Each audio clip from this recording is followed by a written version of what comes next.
Today, 7 different ways that you can become a better designer and also more creative whilst on lockdown. Also, at the very end of the video, I've actually got a design competition for you all to enter, so stay tuned for those details to the very end of today's upload. So yeah, welcome back to Satori Graphics, and today I've got 7 different ways that you can improve yourself as a graphic designer and boost that creativity as well. Do follow along and listen to each of the 7 points in today's video, and there are loads of links down below in the description relating to these points that I'm sure you're going to really dig. So the first tip is actually relating to your old graphic designs or old projects. And this could be in college, university, or just past clients you've worked on. I'm talking like 1, 2, 3, 5 years old. Dig up those projects, get the brief, and redo it. It's a great way to see how your skills and how your approach has changed over the years.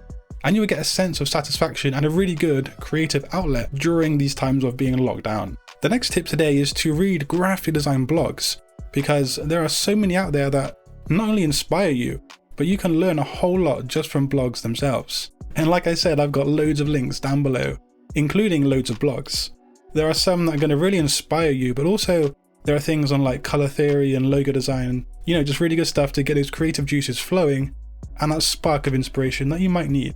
Now this next point is going to require that you do some introspective thinking. You need to work out what your weaknesses are and work on those weaknesses. So for example, myself, I would say that my weakness, or one of my weaknesses, is the use of color on graphic designs. Because I can make something really neat and really cool in black and white.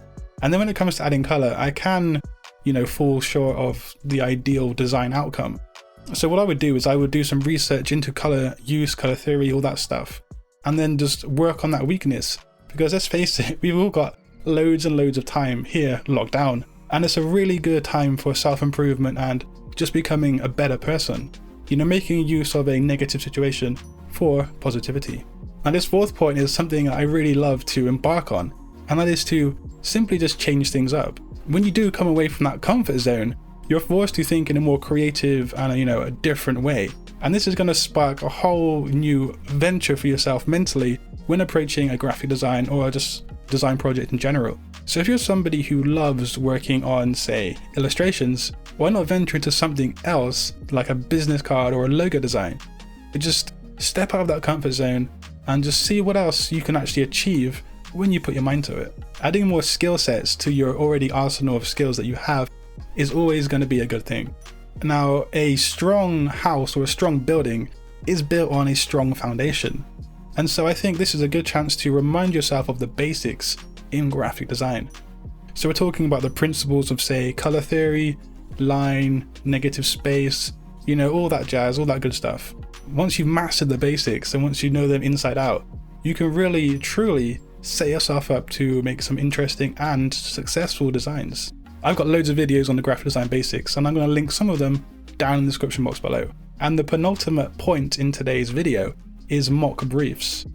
It's pretty straightforward. These are briefs that are not actually real, they're not from a real client, but it just forces you into that engagement of working with an actual brief, a deadline, and a strict, set of guidelines by a fictional client. It's really good practice, and I've got loads of links right down below of good sites that offer mock briefs for you to get creative and expand on your skills. And lastly today, before I give you that design challenge, I've got a whole list of design challenge websites for you to look at. Now some of them are daily design challenges, 30-day design challenges, and they range from illustrations, logo designs, a whole host of things right down there in the description box below. This is a good way to have routine in your life from a design standpoint, and it just forces you to be creative, every single day, and to work on a visual problem. And so yeah, I have got linked as well in the description box below a PDF, which is my design challenge, where you can enter into a mock brief of a logo design. And actually, it was the first logo I ever worked on. You're going to redesign the logo that I made when I was 14 years old on work experience with my school. Spoiler alert, my logo sucked. And so next week, I'm going to reveal the results, and the winner of the logo design competition will have their work and also their details on my YouTube channel, on my website, and also across social media. So yeah, you have until Friday next week to get that finished. And also there's loads of other links down there, as I've already said. But yeah, I hope you're all doing really well in lockdown and these crazy times we're all forced into. And so stay safe, stay creative. And until next time, guys, design your future today. Peace.